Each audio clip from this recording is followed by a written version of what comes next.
сізде бұл жайтке мен былайғы қарапайым қазаққа ең түсінікті қазақтың қарапайым жалпақ тілімен түсіндіре кетейін. Бұның барлығы бекер сөз.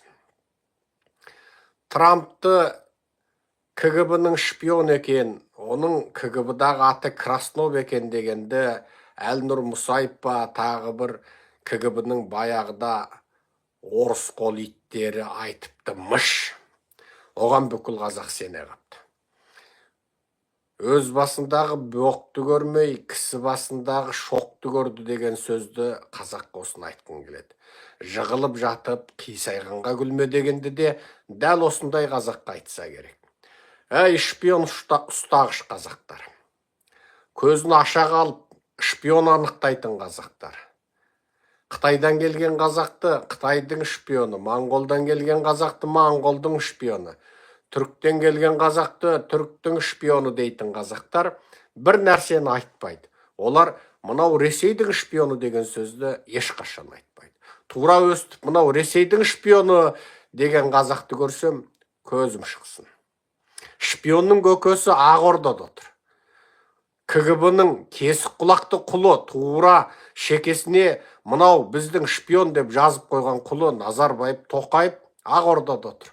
Оны қазақ айтпайды. Ресейді өліп өшіп жақтап, біз Ресейге қарызбыз.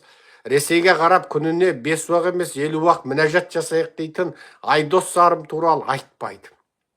Өмір бойы босағада телмеңдеп тұрған қазақ тілін көтере алмай отырған мына зұлым билікті айтпайды. Қазақстанның бүкіл жерін Ресейдің полигоны қылып, тегіннен тегін сутегін беріп, бүкіл қазақты апатқа ұшыратып отырған Назарбаевты айтпайды.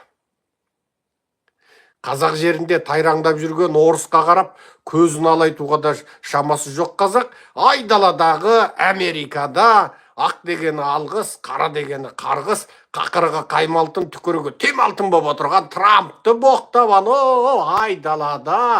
айдалада жатып Трампты боқтап, оның қолына КГБ-ның шпионы атын Краснов деген құжатты беріп, бүкіл қазақ майрағайды тайрағай Америкадағы Трамптың шпион екендігін біліп мәз болып жатыр екен. Қазақтар бір уақ ойланайық. Шпион керек па сендерге? Сендерге шпион керек па? Сендерге КГБ-ның шпионы керек па? Көзіңді ашта, тырна баштағы көзіңді. Ақорда жаққа қарасаң, ана Астанада парламентте отырғандардың, ана депутаттардың, мына телеарнада отырған суайттардың, ана облыстық аудандық қалада отырған суайттардың бәрі шпион. Алматы қаласының әкімі Тоқаевқа емес Путинға отчет береді, есеп береді. Астана қаласының әкімі Путиннің алдында құр жорғалайды. Үңгірдегі ұлтшылдық дейтіндер сол Путиннің кадры. Евразия экономикалық одағына кіріп алып, сол орыстың бүкіл қоқыр-қоқсығын, азық-түлігін алып, балаңа, армияға, мектептегі, докторханаға тұтас орыстың шошқа етін қосқан сиыр етін беріп отырғандардың бәрі. Орысқа электрді Шығыс Қазақстаннан 6 теңгеге сатып, Батыс Қазақстаннан 19 теңгеге сатып алып отырғанның бәрі шпион. Шошқа бағуға қой баққаннан көрі, жылқы сиыр баққаннан көрі бәленесе артық субсидия төлеп отырғандар орыстың шпионы. Бүкіл телеарна медианы тұтасымен орыстың КГБ-сына бақылатып, Алматыдағы телеарналарға дейін Мәскеуден келген маман бақырып шақырып билеп отыратындар сол орыстың шпионы. Екі тізгін бір шылбырды орысқа ұстатып қойған шпиондарды өзіңнің айналаңнан тапшы. Айдаладағы мына бүкіл жер әлемнің апшысын қуырып отырған Трампта қай жетекелеріңнің басы бар қазақтар түсінбеймін. Бұл қазақ өзінің жағдайын жасап болып әшейін. Бұл қазақтың уайымы жоқ, қайғысы жоқ. Көйлегі көк, қарны тоқ, тоқал көп жаңағы. Сөйтіп, бұл қазақ енді Америкадағы шпионды ұстағыш екенде. Сонда Америкадағы 13 ба, 15 ба, 20 ма барлау қызметі қайда қалды? Сонда CIA неғып қазақтардан кеңес алмай қалды. Бүкіл жер әлемде Африкада бір-бірімен махаббаттасқан екі маймылға дейін архивтестіріп отырған CIA.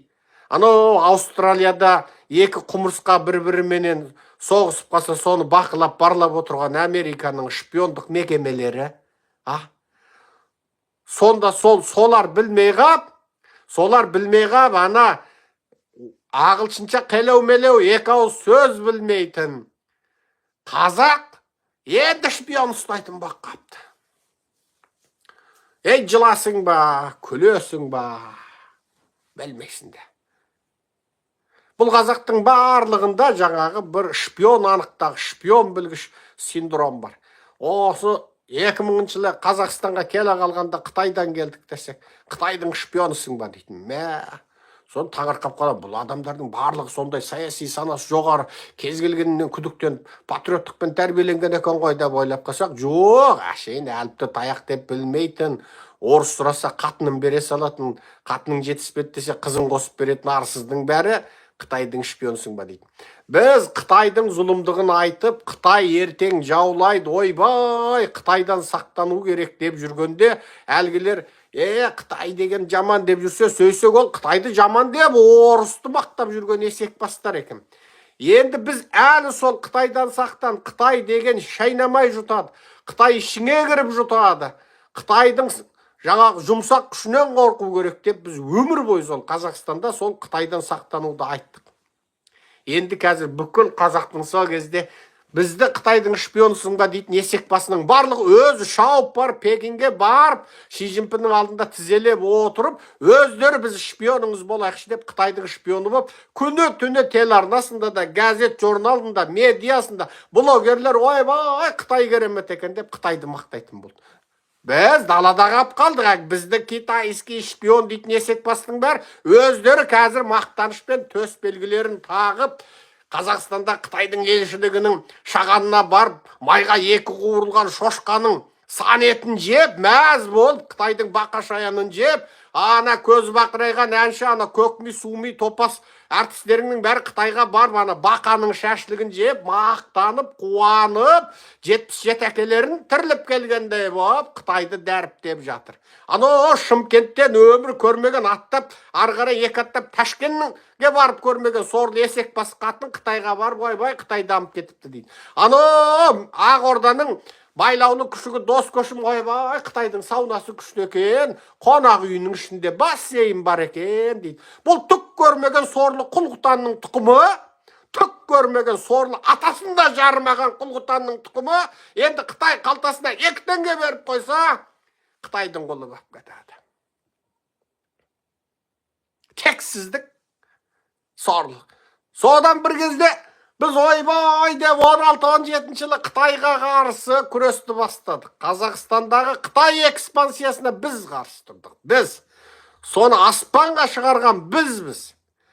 Қытай дейтін империяның зұлымдығын айтып, Қазақстанда соны дабыл қағып, жүйелі түрде қарапайым халықтың санасына сіңірген бізбіз. Бізден бұрын қарсы тұрушылар болды, бірақ біз құсап соны жоғарғы шыңына жеткізе алған ешқайсысы жоқ. Біз Қазақстандағы Қытай экспансиясына қарсы тұрған. Біз оның ең басымыз демейміз, бірақ соны ең шырқау шыңына шығарған бізбіз. Теріс деп көрші, аузың қисайып қалсын. Сол кезде бізді әлгі қазақтар тоғының бір сәтте терістен көріп алды да, ойбай, бұл Россияның шпионы. Россия енді мұна орысша білмейтін, өзі Қытайда туып өскен қазақты пайдаланып, анти-қытайлық толқын тудырып, қытайофобия, синофобия тудырып жатыр деді. Кім айтты? Айдос Сарымдар айтты. Абзал Құспандар айтты. Синофобия тудырып, ойбай, синофобия тудырып. Қытай деген біздің көршіміз.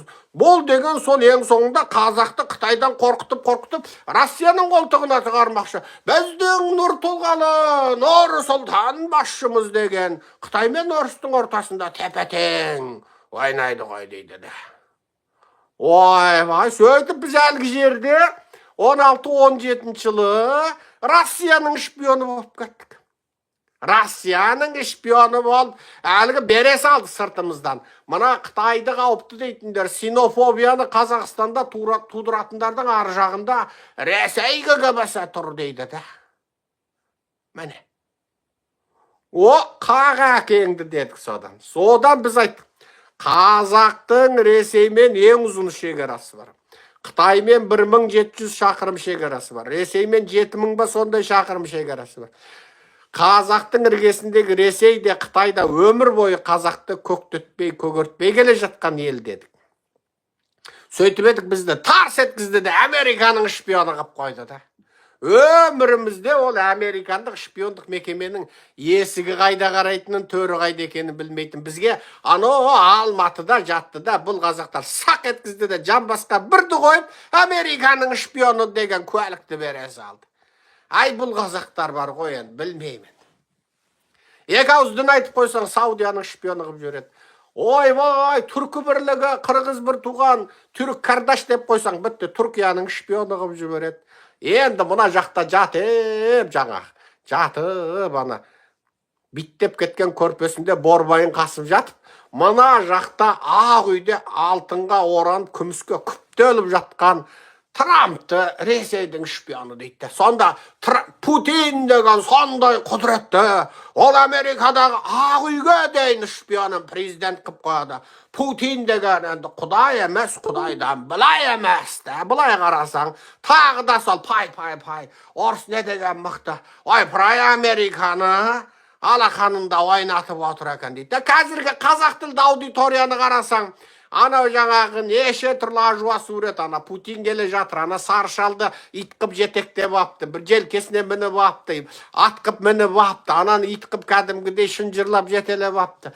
Ой, сонда мына жер әлемді ашса алақанда, жұмса жұдырығында сол ана Кремльде отырған есек бас сол ұстап отыр екен. Бұлайша айтқанда, тағы да орыс күшті, орыс қуатты, Путин енді кәремет, ойбай, орыс, жер әлемде орыс билейді деген бір аңызды, ақылға сыймайтын аңызды жасап жатыр екен.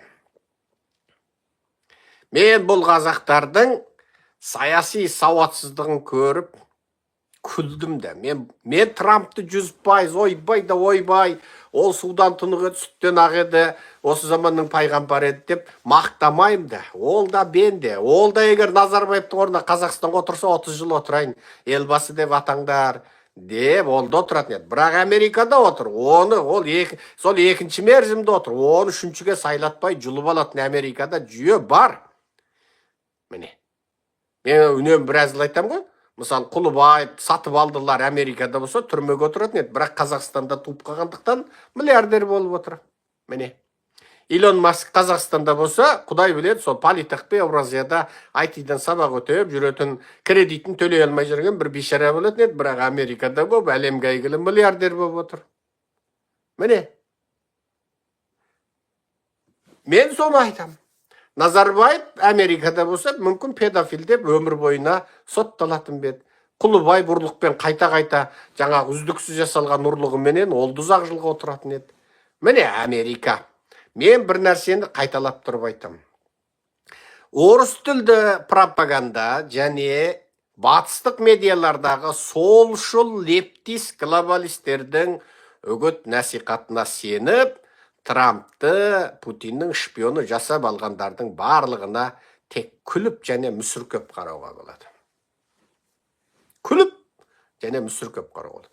Солардың бірде-бірі ағылшын тіліндегі медианы, немесе Трамптың Твиттердегі жазбасын өз тілінде өзі түсініп оқи алатындар емес. Оқыса да аудармамен әрең оқиды. Бірақ шпион жасауға дайындап қалады. Бұл енді тәуелсіздік алған, аталмыш фейк тәуелсіздік алғанына 30 бәлен жыл болса да, санасы тәуелсіз болмаған қазақтың бейшара аталмыш желікештерінің желігі. Мен мұна желі қолданушы, әлеуметтік желідегілер деген сөздің бәрін қазақша бір сөз жасай салдым. Бүгіннен бастап қолданыңыздар оны. Желікеш, негізі мен кеше жаздым оны.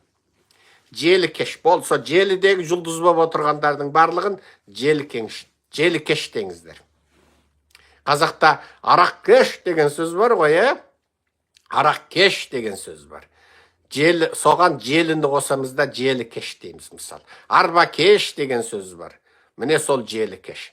Енді мына ежелгі ескі қазақ тілі грамматикасында мына кеш деген сөзді, ойбай Ираннан, Парсыдан келді деген сөз бар. Оттаған сөз. Мына кезінде сәбет сасыған тіл ғалымдарының біразы қазақ тілінің ескі түркологтық, ескі түбірін түсінбеді де қазақ тіліндегі біраз сөзді ойбай Ираннан келген анау мынау дейді. Оттаған сөз. Мен айтам. Желі кеш дегенде кеш сөз, арба кеш дегенде кеш сөз. Мен бұны жаңағы салар дейтін мына халық бар. Олар саларлар 11-12 ғасырда Орта Азиядан көшіп Тибетке барып, Тибеттің үстіртінде паналап аман қалған түркі халқы. Мен осыларменен, саларлармен ішкі Қытайдың Хынан өлкесінің Жыңжу, Кайфын қалаларында солардың қала асханасынан тамақ ішіп отырып танысып қалдым. Бұл жаңа эраның 2009 жылы болатын. Сонда олар әйел кісіні әйел кеш, еркек кісіні еркеш, тағы бірдеңе кісіні бірдеңе кеш дейді. Бұл кеш деген сөз не десем, адам деген сөз дейді. Яғни біз айтқанда кісі. Яғни арба кеш деген сөз арба және адам, яғни арба сүйрейтін адам. Арақ кеш деген арақ және адам, яғни арақ ішетін адам. Олардың әйел кеш дегені әйел адам деген сөз екен.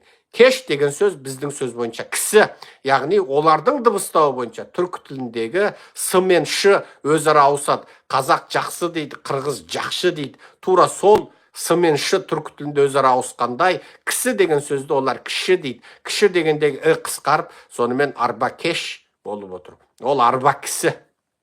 Арба кешің арба кісі, арақ кешің арақ кісі. Кісі баяғы. Енді желі кеш деген сөзді қостық. Сосын блогер деген сөз жүр екен. Оны айтарман деңіздер. Мынау желідегі жазумен жазатын блогерлер бар. Оны жазарман деңдер. Айтарман, мен кеше бір пост салдым, желідегі айтарман, жазармандар деп. Сол блогерлерді айтарман деңіздер. Ал енді.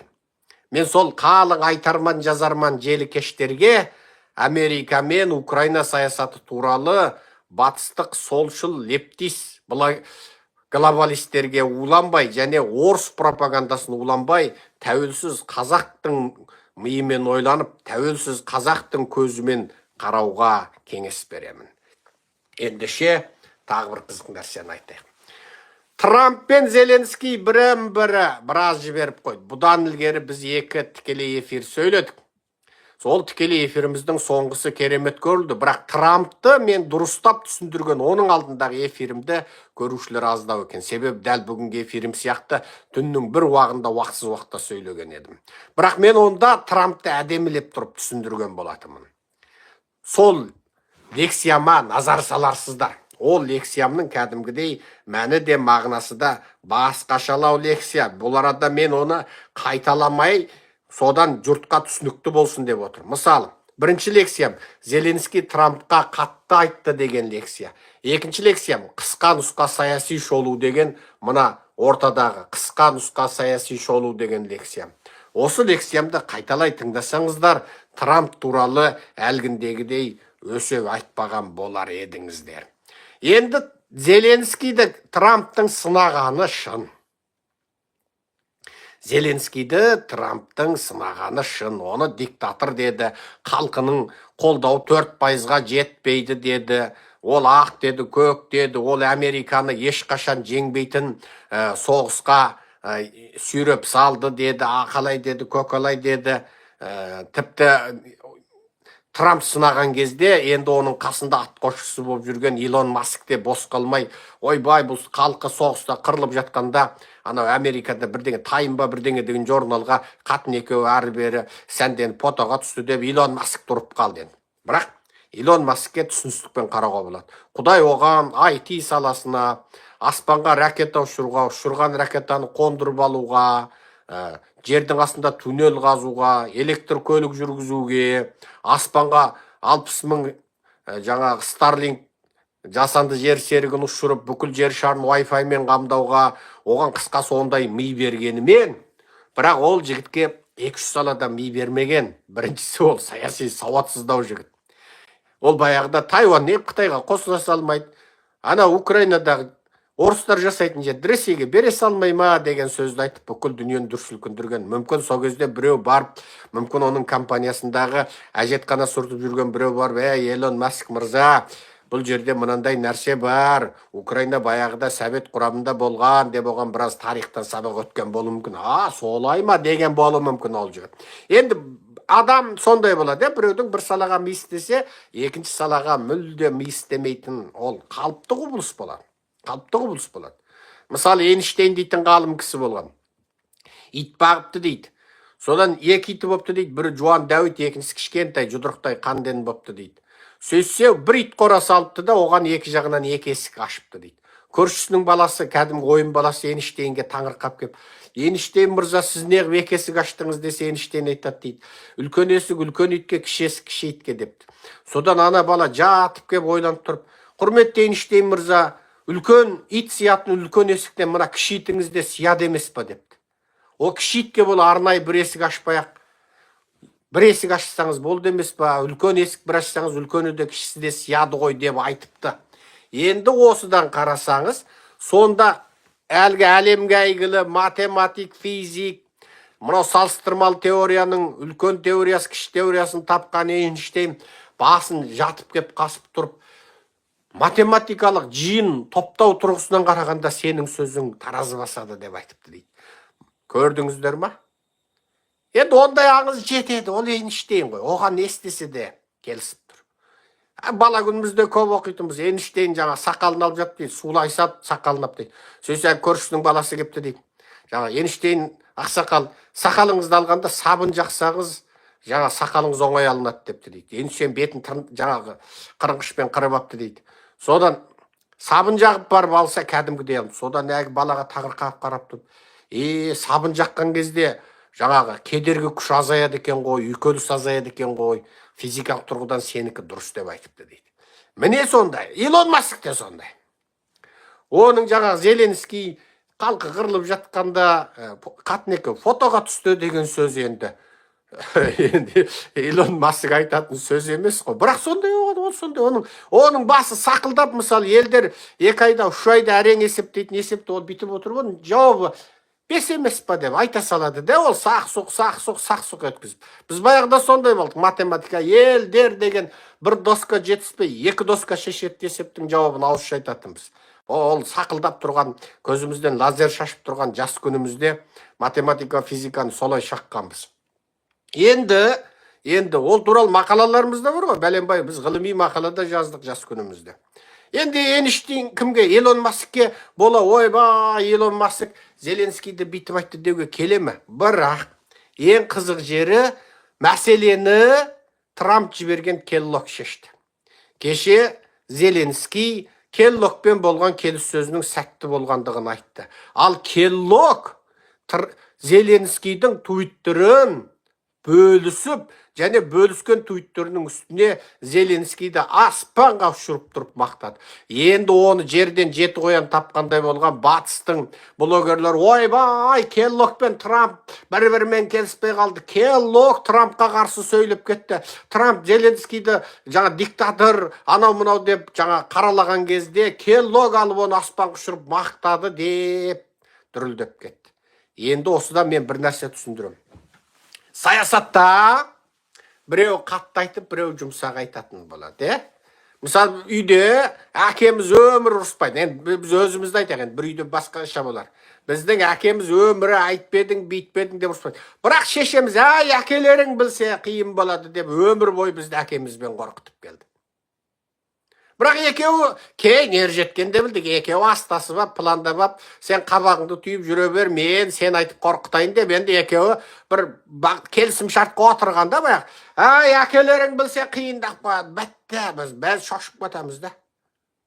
Кейін ер жетіп, осы жаңағы 20 нешеге келіп, қыз іздейтін жасқа келіп, жаңағы гормонымыз тасып, көзімізден лазер жарқ-жұрқ етіп, жан-жақта скайнерлеп жүрген кезімізде біз ана жерге барып келейік десек, шешеміз рұқсат бермейді. Бірақ бір қулық таптық. Әкемізден сұрасақ, әкеміз мақұл барып кел дейді. Сөйтсек, бала күннен қорқынышты көрсетіп жүрген әкеміз ондай қатты адам емес екен.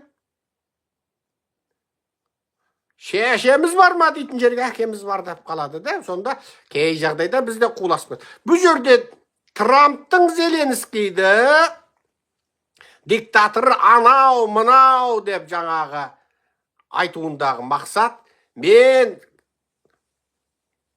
Мексикамен шекараны битем, Мексикаға бәлем пайыз салық салам, Канадаға түген пайыз салық салам дегенде, Канада шошып кетіп 1,3 миллиард доллар бөліп, енді Америка Канада ортасындағы Қытай есірткісі фентанилді арнайы тексеруге 1,3 миллиард доллар бөле қалды. Яғни Канададан енді 1 грамм есірткі өтпейді. Әркімнің дамбалына дейін шешіп тексеріп, қадағалап, әрбір өткен поселкені тексеріп, қадағалап, итке иіскетіп отыр. Америка аман қалды ма? Аман қалды. Одан бұрын Қытайдың есірткісі шейін тонналап Америкаға өтті ме? Өтті. Күніне 300 адамнан өледі. Бір айда Америкада тек фентанил есірткісінен 9,000 адам өледі. Трамп тиді ма пышақпен кескендей? Тиді. Оңтүстік шекара, Мексикамен шекара. 98% адам тоқтап. Неге? 2% құжаты бар, заңды адам өтеді. 2% құжаты бар, заңды адам өтеді. Заңсыз адам өтпейді. Трамп тиді ма? Тиді. Кеден салығын алам дегенде Канада бұтқа жіберді ма? Жіберді. Тулап бізде кеден салық аламыз. Мексика бұтқа жіберді ма? Жіберді. Бізде кеден салығын аламыз деді. Сол кезде Қазақстандағы айтқыш, жазғыш, орыс тілді жаңағы желікеш, айтарман, жазарманның біраз ой, Трамп дүниені бұлықтырды. Өстіп кеден салығын алам деді. Енді Американың экспорты қиындайтын болды. Американдық бұршақ өндірушілер, бидай өндіруші, күріш өндіруші, американдық анау мынау енді Мексика, Канадаға өтпейтін болды, дүниеге өтпейтін болды, айналасының бәрімен жау болды деді. Баяғыда Қытайға санкция салып еді, Қытай қарсы санкция салып еді. Сөйтіп Америка зиян шекті, фермерлер ереуілге шықты дейді. Қытайға салған санкцияның соңы не болды? Қытай Америкадан алмаймыз дегенімен Бразилиядан алды. Бразилия бұршақпен бидайды Америкадан алады, Қытай Бразилиядан алады. Қытай Америкадан алмаймыз дейді, Мексикадан алады. Ал Мексика Америкадан алып, Қытайға үстіне баға қосып сатып отырды. Сонда зиянды кім шекті? Американың мұртыда қисайған жоқ. Қытай шегіп отыр. Қытайдікі тек саясат, біз Америкадан алмаймыз дейді. Бәрібір Америка өндірген тауарды үшінші елден алып отыр. Сондықтан мынау халықаралық геосаясатта бірдеңке айтар жазардан бұрын, анау сен біраз ақпараттарды ағылшын тілінде, Қытай тілінде көретін, сосын мына Америкадағы медиалар мынау демократтардың медиасы, мынау республикашылар, мынау консервативтердікі, мынау оң бағытта жазады, мынау асырып жазады, мынау жасырып жазады деп бәрін білетіндей тәжірибең болу керек. Болмаса ең жақсы бұл туралы ауыз ашпай, үйіңе барып, қойыңды баққаның абзал. Мен бір ұрттам шай ішіп олайым. Бисмиллахир-рахманир-рахим.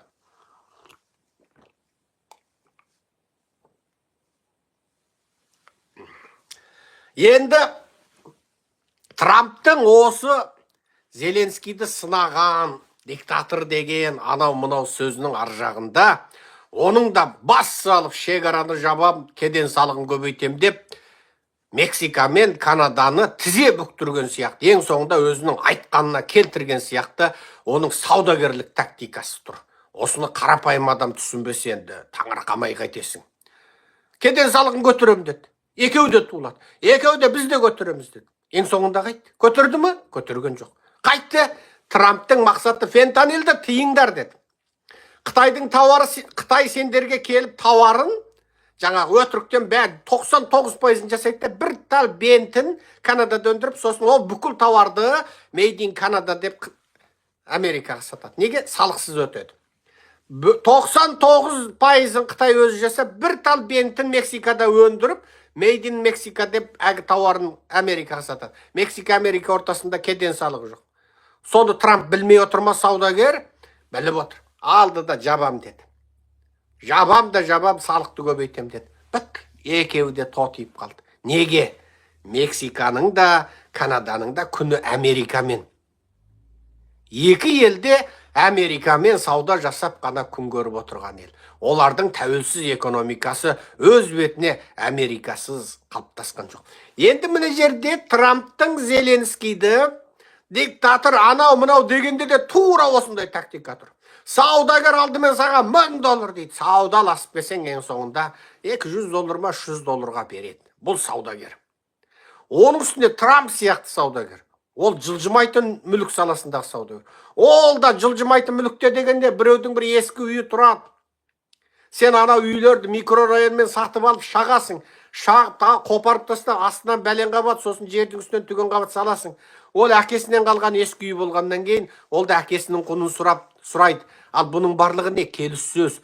Келіссөз болғанда сен ана үйді өзің ойлап отырасың.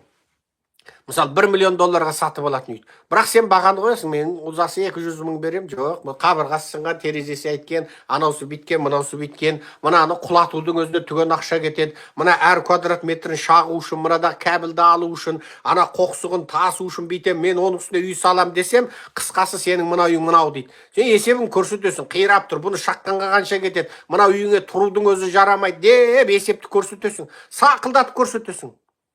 Сен өзіне де айтасың, сен шағуға, мына қабырған, бір қабырға шағуға, мына екі бөлмеңнің ортасында бір қабырғаны шағуға, сен жұмыс шақыршы, қанша болады екен дейсің. Соны ол жаңа қарап көрсе, расында сондай бүкіл үйді есептеп көр дейсің. Содан өсіп, мен неге алам, мен сауда, осындай нарықтағы бағасын жарайды, біреу егер үйіңізге тұрам десе бүйтіңіз, сатыңыз дейді. Трамптың мақсаты сол саудагер. Зеленскийді диктатор анау-мынау дегендегі мақсаты да Зеленскиймен екі жақты ымыраға келу. Ол қысқасы міне Зеленский енді Келлогпен аяқ астынан ымыраға келіп, Келлогпен екі жақты келіссөзіміз керемет сәтті болды деп Зеленскийдің сөз жаза қойының ар жағында не тұр? Келлогтың оны Трампқа қарамастан оны аспанға ұшырып мақтауының ар жағында не тұр? Бұл жерде Трамптың тағда үлкен, мега үлкен жобасы тұр. Ол жоба орыстың онсыз да шипасы бітті. Трамп біздің жоспарымыз бойынша, сіздің қалауыңыз бойынша, біздің ар жағындағы ойнап тұрған нәпсіміз, қалауымыз, ұлттық мүддеміз бойынша Путинді дарға асып, өлтіріп, Ресейді қиратып, мә башқұрттар тәуелсіз ал, мә ноғайлар тәуелсіз ал, мә қазақтар баяғыдағы Орынборды, жаңағы Томскіні, Сарытауды, Қаратауды, Астраханды алыңдар, қазақтар баяғыда ата-бабаларың мықты болып екен ғой, бейшара, сосын өздерің нашар болып қапсыңдар. Ата-бабаларың сондай мықты болып та, бірақ өздерің нашар болып қапсыңдар, мә алыңдар деп, қазақтарды оятып, жаңағы, бетіңді жуай, тур мына, біз омбыны алып бердік мына. Омбыны ал, ойбай, Орынборды ал, ойбай деп, қазақтарды таңертең жұлқылап жүріп оятып, жаңағы аузынан перагары шығып, алқаш болып, жаңа түнде барып, тағы бір Есекбас, Нұртаспа, Құртастың концертін тыңдап, Шыңғырбайдың концертін тыңдап, мас болып үйіне келіп жатқан, менің ата-бабам деген деп отырған қазақты оятып, мықты ата-бабаңның баяғыда Астана құрған Орынборы, омбысы міне ала қой деп, бізге жерімізді алып береді деп қиялдадық та, расында да. Сөйтіп тәтті қиялдадық та, біреу келсе ғой, шіркін-ай деп. Қазақтар қиялдағанға жақсы да, бейте, шіркін-ай, баяғыда бір бақсы болған қазақтар желмен бірге аспанға ұшып кетіп, Марсқа ма, оның ар жағына ма, бір ғарышқа ма барып, үлкен мемлекет құрып, империя құрып, содан ғарыш кемесіменен ұшып кеп, біздің жер шарында қазақ дейтін туысымыз бар деп бізді құтқарса деп, қазақтар қиялдай береді. Бұл қазағың деген қиялдай береді. Қиялдай береді. Мысалы, қазақтың еркектері, кез келген еркегін қара, енді 100 десем ұят болады. 190 еркек, бұтында бүтін дамбалы жоқ. Ана сасық қатынына жылында бір моншаға саудаға ертіп бара алмайды. Ол қатынан қыз күнінде баяғыда ана ескіреп, тозып кеткен фото қарап өзінің қыз болған есін амаса, ана баяғыда суық өтіп, табаннан суық өтіп, ревматизм болып ісініп іркілдеп кеткен қатынына бір көйлек алып бере алмайды. Сол үйленген кезде бір көйлек алып берген, сонымен жүр 40 жыл. Сөйткен ыңыршағы шыққан үрер киітті сығарға бейті жоқ қазақ, мен тоқал алам деп қойды да, боқболат қиялық деп. Боқболат қиялық дейді да, ана. Мен тоқал алам деп қойды. Бір қатын асырамай жүреді. Міне бұл қазақтың қиялпаздығы, қиялкештігі. Қазақтар осындай қиялкеш. Реал өмірге қарамайды да, реал шындыққа бейте, бір көзін бейте, ашып бейтіп қарамайды да, отырып қиялдай береді. Неге? тоқал алу деген Назарбаевтың боқболаттардың қазаққа тоқалдық сананы сіңдіріп, өздері 1% халықтың қанын теспей сорып отырған 1% қанішерлер, ана 99% ыңыршағы шыққан кедей қазақты масқаралап, соларды өз ішінде өзімен өзі бытқып өмір сүрсін деп шығарып, сахнаға шығарып қойған тема. Тоқал деген.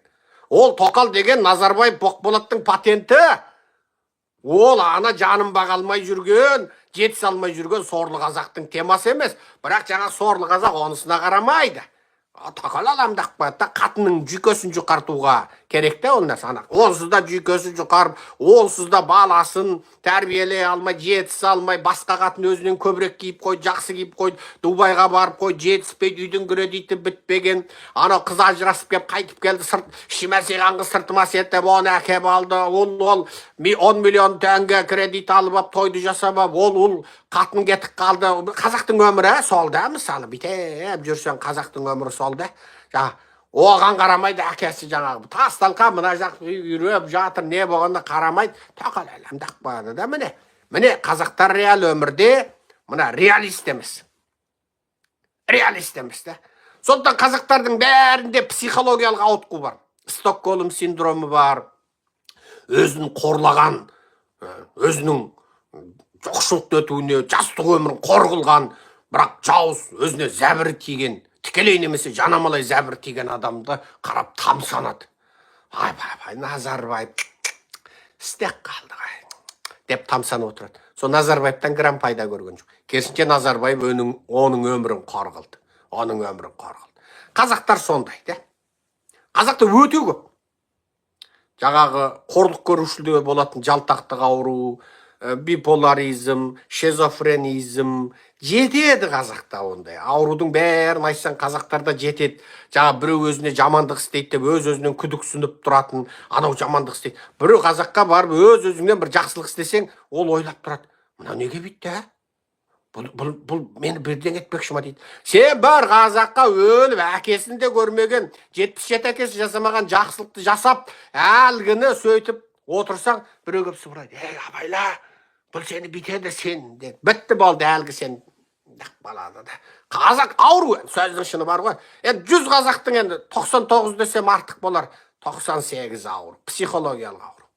Сен оған жылда түйе соғым беріп отырасың, бір күні біреу кеп бір тауықтың әшкісін, бейшареме тауықтың санын жеші десе, сенің 10 жыл түйе соғым бергеніңді ұмытып қалады да, тауық берген бейшараны Құдай көріп жалпақтап кетеді. Сенің 77 әкесі жасамаған жақсылығың сенен көріп отырады да, сенің жауыңмен дос болып, тойына шақырып оған құда деп жаңағы тон жауып отырады да. Әкесі жасамаған жақсылықты жасаған адамды қазақ жек көреді де, бірақ тілі тәтті біреуді қазақ жақсы көріп кетеді. Ауру емейне. Ауру емейне. Ата жұрттан әкесін де көрмеген, ботасын да көрмеген жақсылықты көріп отырып, ата жұрттың өсегін айтқан есек басқа, өзіне көк тиын пайда тигізбеген есек басқа сеніп, соның жетегінде кететін есек басқа қазақты көріп көрдік. Ата жұрт бейне жылан шағып, енді ала жұртты көрсе шошитын деңгейге жетіп қалдық қой біз. Ата жұрт жаман қорқақ болып кеттік та. Біз ана қазаққа да жақсылық істеп, мына қазаққа да жақсылық істеп, жақсылықты бізден көрген қазақ өзімізге қарап үріп, әбден зәтте боп, одан 100 мәрте ант су іштік. Бұдан кейін қазаққа жақсылық істесек, жаңағы атымызды теріс қояйық деп ант су ішіп, тағы бір қазақ жылап келсе жақсылық істейміз. Қазақтарда психологиялық ауытқу өте көп. Бұл не? Қорлық көрген халықтарда ауытқу көп болады. Мен тура осы сөзді бір Жойттың үлкен профессор, саясаткер кісінен естігем. Ол айтады, Жойттың бәрі психологиялық ауытқыған дейді. Мен аңтан қалдым, ой, жер әлемдегі бүкіл ғылым, ана психологияның атасы бәрі сол Жойттан шығады ғой десем, неге психологияның атасы Жойттан шығады? Жойттарды ауытқу ең көп емес па дейді. Қалай десем, тарихтан бері қуғын, сүргін, өмір бойы жиясың, бір диктатор кеп тартып алады, өмір бойы жақсы өмір сүріп келесің, бір саясат өзгереді, құртып жібереді, ана елден мына елге, мына елден ана елге өмір бойы жаңағы қашып пысып, қаңғылестеп өмір сүресің, сосын Жойттың бәрінде ауытқу бар дейді. Өз-өзіне сенімсіздік бар дейді, депрессия бар дейді, анау бар, мынау бар, көп нәрсені айтты. Міне, Ол кісінің бір сөзі бар болатын. Жаңағы оптимист жойыттың бәрі Америкаға қашып келді де, жаңағы депрессник жойыттардың бәрі Америкаға қашып келіп, Еуропада тек оптимист жойыттар қалды дейтін бір сөзі бар болатын.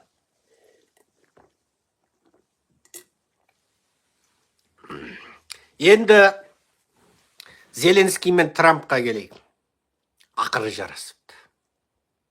Ақыры бірін-бірі деп, деп болып жарасыпты.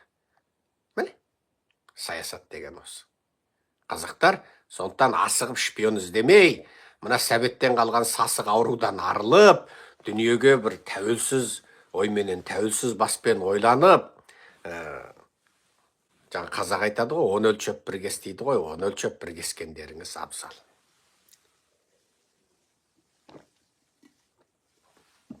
Ал міне шайымызды болдық, бір кесе шай іштік.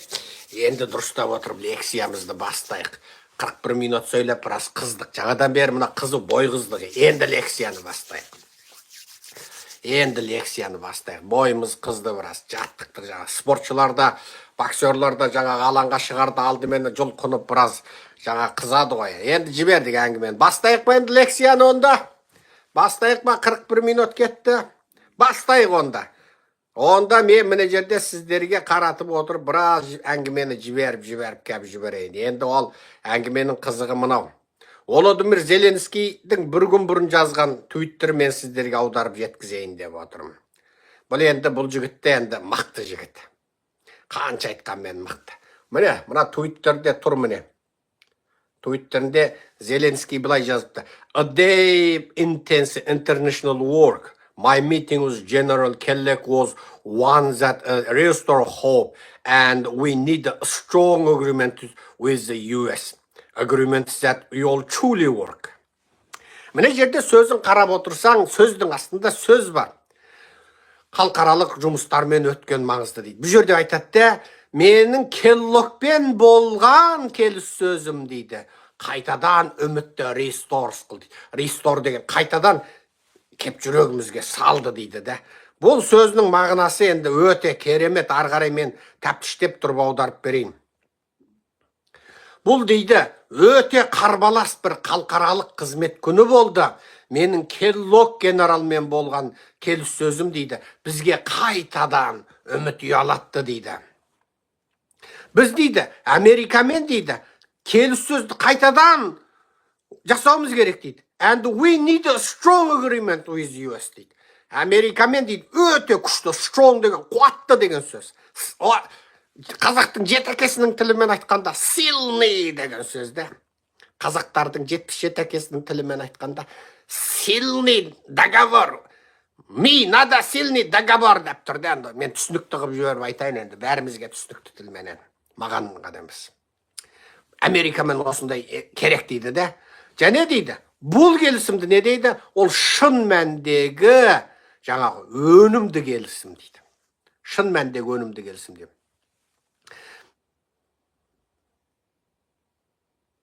Мен дейді, өзімнің қызмет тобыма дейді, енді орысша айтқанда командама дейді, бұйрық бердім дейді, өте шұғыл түрде дейді, және өте саналы түрде қызмет істеуге тапсырма бердім дейді. Өте шұғыл түрде дейді. I have instructed my team to work quickly and very sensibly дейді. Мен тимді дейді, мен бұйрығыма instructed деген инструкция, орысша айтқанда. Мен дейді, оларға инструкциялық кеңес бердім дейді, very quickly дейді, тез дейді, және very sensibly дейді. Әдетте sensibly деген сөздің бір мәні сезімтал. Бірақ міне жердегі мәні ақылды, сезгір өте бар. Енді бұл сөзді мен сіздерге неге бұл sensibly, неге пайдасы бар, өнімі бар келісім деп отыр. Сонда Америкамен бұдан бұрынғы келісім өнімсіз болып беді. Бұны көп адам біледі не білмейді. Қандай Украинаның президенті Зеленский айтып отырған бұндай өнімі бар, пайда беретін келісім деген не? Демек, Украина өнімі жоқ, пайда бермейтін келісімге қол қойып қойды. Ол қай келісім? Қай келісім? Ол келісімге кезінде Назарбаев та қол қойды. Оны Будапешт келісімі дейді. Оны Будапешт меморандумы дейді. Ол тіпті контракт емес. Ол келісімде Қазақстанда, Украинада тотүйіп тақырға отырды. Назарбаев ол заманда есақылдан жұрдай, өмір бойы ол сәбет сасыған сасық, жаңағы коммунист, барып кел деді, барып келеді, шауып кел дейді, шауып келеді, өз басымен ештеңке ойланбайды, Москвадан бұйрық түседі, соны атқарады, өз басымен тың идея ойлап тауып, мынаны әйтейік, ананы бүйтейік деген ой келмейді. Сәбеттің қызметкерлерінде бір ерекшелік бар. Мекемеде бастық отырады. Ананы істейік жоқ, мынаны істейік жоқ. Не қылып отырсың дейсің ғой сәбетский бастыққа. Жоғарыдан бұйрық келеді, сол бұйрықты атқарамыз дейді. Ол өз ойымен, өз фантазиясымен, өзіне берілген мүмкіндікпенен бірден істей алмайды. Олардың барлығы тек жоғарыдан ресми телефон немесе құжат күйінде келген бұйрық болса, соны атқарады. Жоғарыда төменнен айтады, арыз жаз дейді. Арыз деген өтінішті арыз дейді. Арыз жаз дейді. Неге? Оны сен міне, ана жерде бәлен жерде дейді. Бәлен жерде мына газ құбыры жарылып, халық газсыз қалды. Түген жерде жылу құбыры жарылып кетті. Арыз жаз дейді. Кімге арыз жаз? Сен қой осы ауылдың әкімі, ауданның әкімі. Арыз жазыңыз, біз қарастырамыз дейді. Сен оны жазбаша жазу керексің. Ана оқиға болып тұр.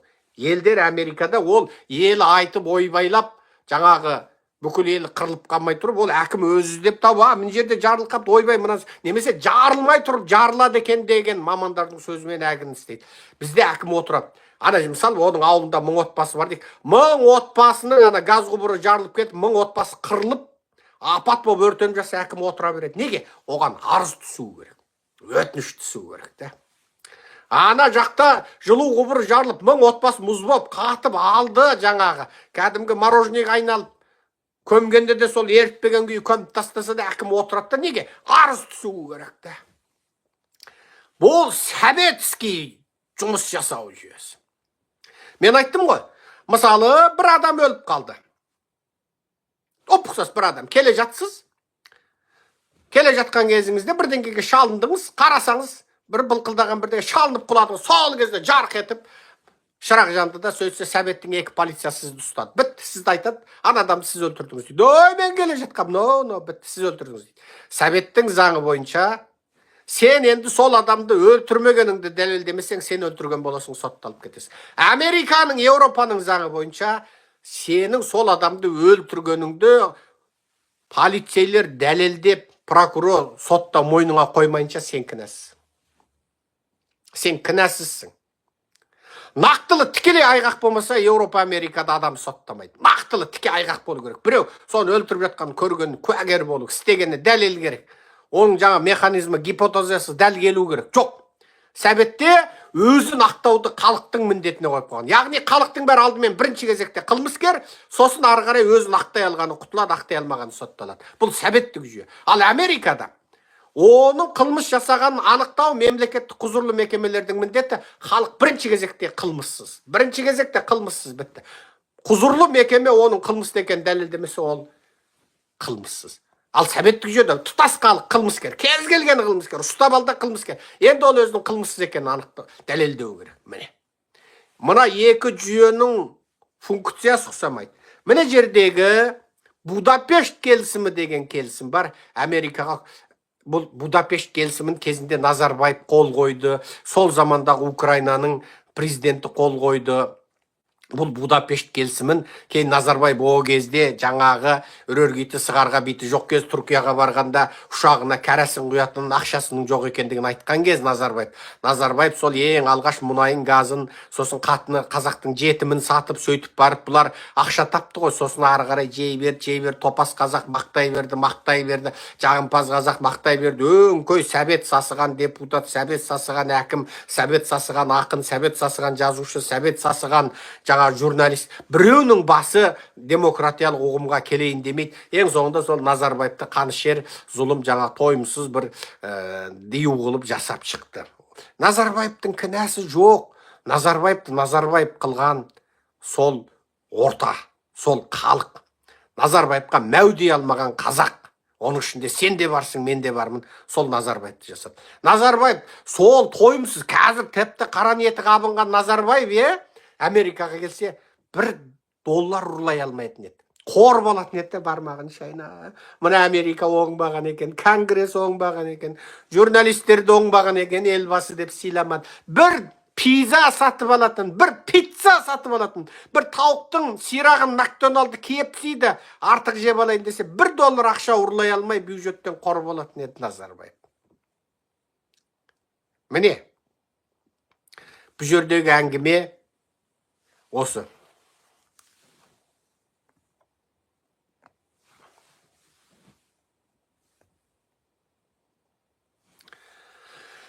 Енді бұл жерде Будапешт келісіміне Назарбаев та қол қойды, сол кезде Украинада қол қойды. Бірақ Будапешт келісімі екі елді де алдап соқты.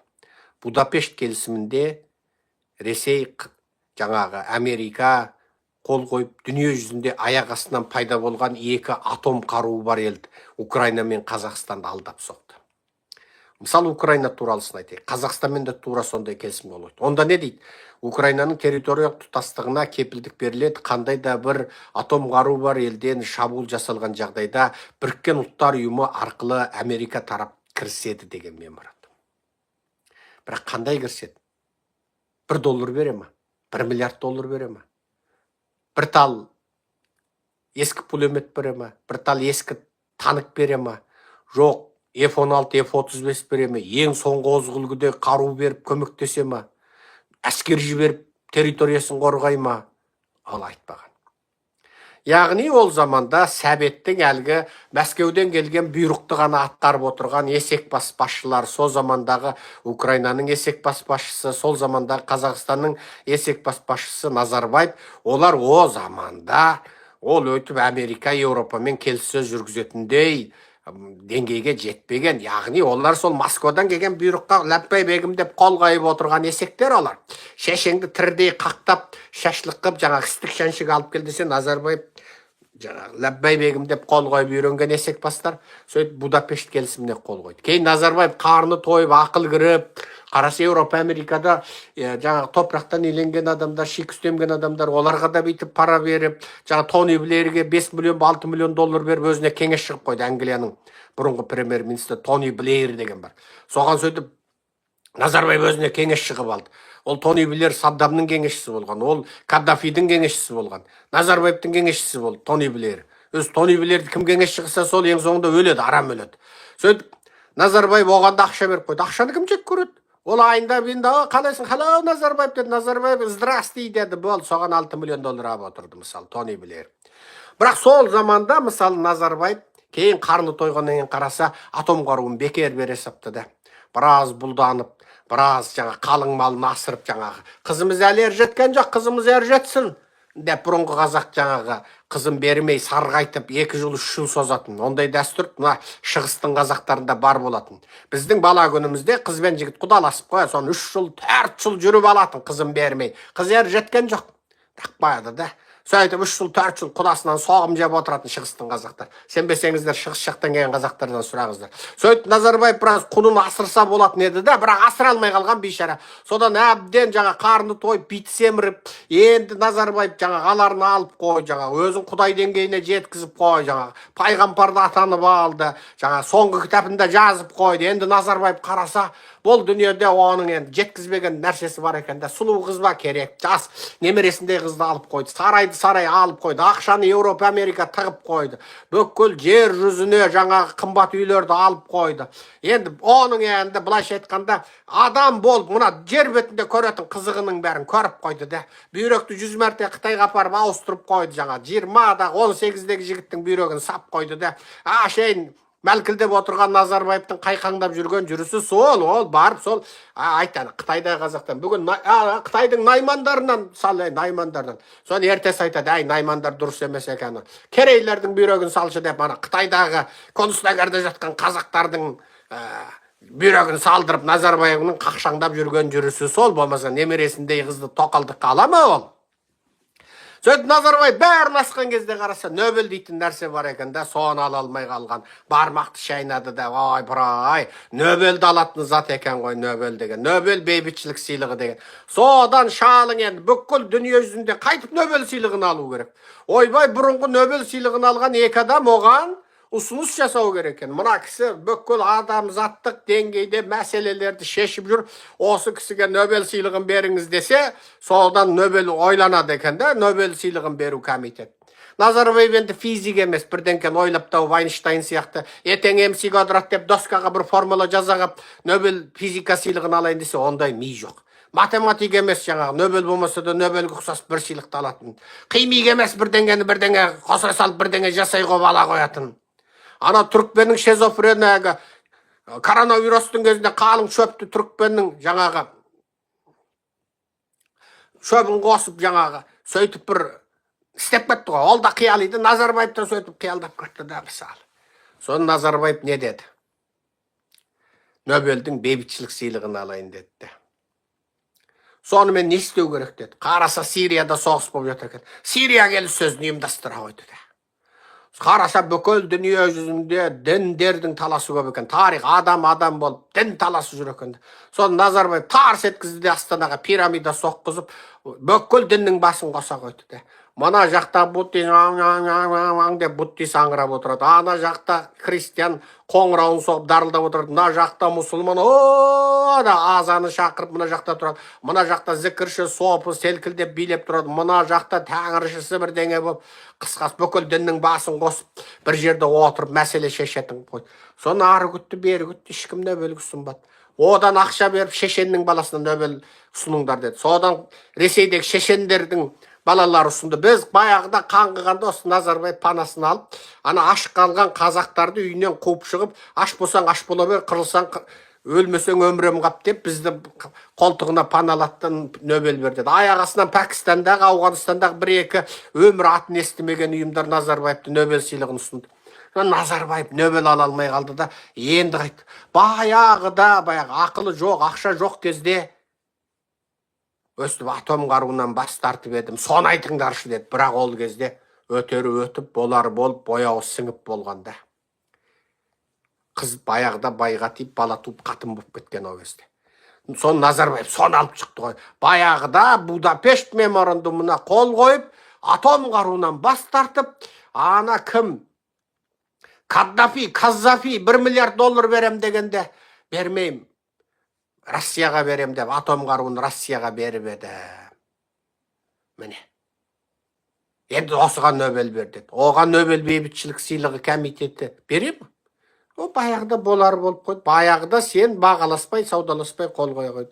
Сонымен ол Нобель бейбітшілік сыйлығын ала алмай, бармағын шайнап, қарс-қарс шайнап, сол ана жас тоқалын, сол Құдай біледі, бір-екі рет жанынан жағып, сенің жолың болмады, қойшының таяғынан, келіннің аяғынан деген, сенің аяғың дұрыс болса, мен Нобель алатын едім деп, ана тоқалын соққан болу керек енді. Міне, сол Будапешт меморандумы. Зеленскийдің мына жерде пайдасы бар, өнімі бар. Меморандум дегендегі әңгімесі осы міне. And we need a strong agreement with US. Agreements that we all truly work. Шын мәнінде жұмыс істейтін де, true деген жұмыс, шын деген сөз, work деген қызмет. Шын қызмет істейтін agreement керек дейді. Келісім шарт керек дейді. Міне, ол бұл жердегі сөзі Будапешт меморандумын айтып отыр. Мен мына жерде арнайы өтініш бойынша,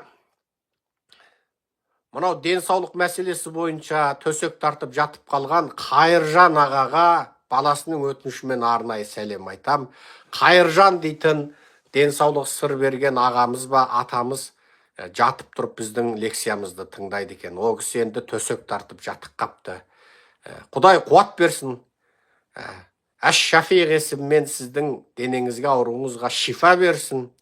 Біліп және білмей істеген таудан үлкен, тастан қатты, теңізден терең күнәңізді мағфират есімен, мағфират етіп, кешірім етіп, сіздің ауырып жатқан тәніңізге Алла шифа берсін. Тұрып кетіңіз, аттай шауып кетіңіз. Қайыржан ағамыздың баласының өтінішімен арнайы дұғай сәлем жолдады. Енді Зеленскийдің екінші сөзін қарайық. Economy and security must always go hand in hand, and the details of these agreements matter. The better they are structured, the greater the results. дейді. Міне жерде қараңыздар,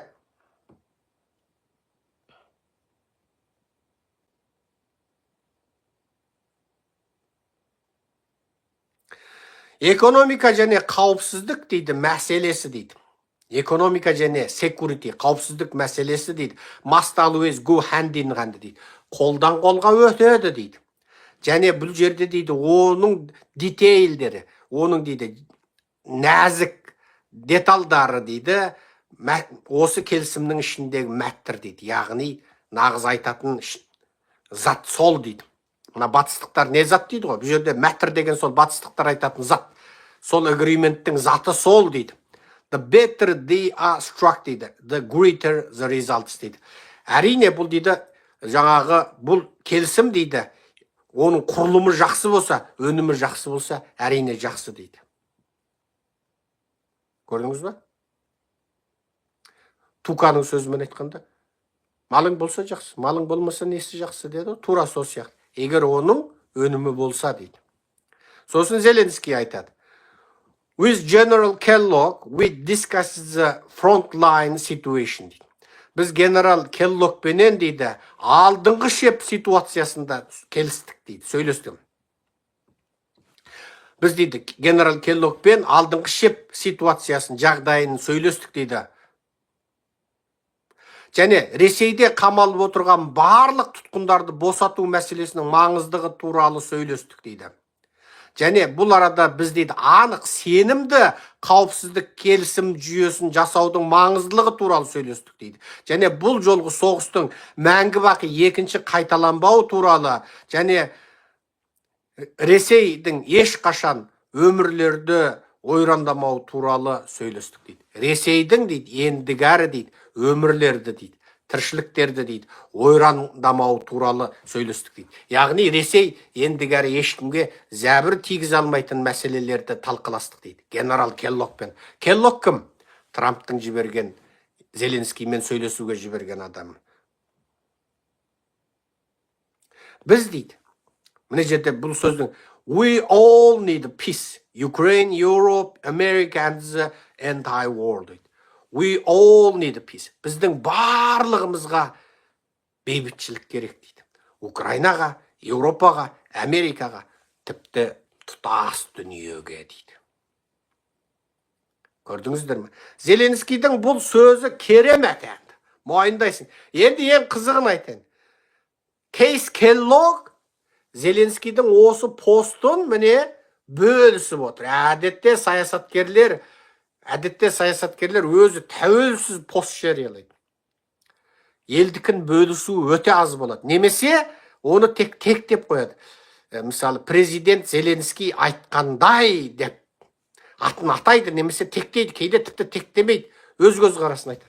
Бірақ Кейс Келлог Зеленскийдің твиттерін, яғни X платформадағы жазбасын бөлісіп отыр. Бұл Американың саяси сахнасында құбылыс. A long and intense day with the senior leadership of Ukraine дейді. Ұзын дейді. Және қарбалас дейді. Украинаның жетекші тобымен келісу дейді. Міне дейді, Украинаның жоғарғы жек басқарушы тобымен дейді, ұзақ және өте қарбалас бір күн өтті дейді. Сосын Зеленскийді тектейді. Зеленский UA деген Зеленскийдің Twitterдегі, X-тегі парақшасы бар ғой, қазіргі X. Соныменен кең ауқымдағы және актив дейді. Белсенді талқылардан кейін. Ол дегеніңіз шын мәнінде соғыс жағдайындағы төрт тарапынан қауіп төніп тұрғанына қарамастан ерекше батырлық және қайсарлықпен елін басқарып отырған басшы және оның таланты тасыған мемлекеттік басқару командасы бар басшы дейді. Келлогтың мына сөзін ол Америка тарихында бір елдің басшысын бүйтіп мадақтау өте сирек кезігеді. Оның командасына дейін таланты тасып тұрған дейді. Менің атамның сөзімен айтқанда, ақылы тасып, ақылы құлағынан көрініп тұр, ағып кетейін деп тұр деп мақтайды менің атам жарықтық мені. Сонда бүйтіп тұр да, былайша айтқанда, таланты тасып тұр дейді да, құлағынан ақылы ағып кетейін деп тұр дейді да, міне. Тасып бүйтіп тұр дейді да, міне. Көрдіңіз ба? A long and intense day with the senior leadership of Ukraine. extensive and positive discussion with Zelensky дейді. The embattled and courageous leader of a nation at war дейді. Соғысқа, battle деген соғыс, embattle соғыс жағдайындағы дейді. Және courageous, өте ержүрек, батыр leader of the nation дейді. Соғыс кезіндегі мына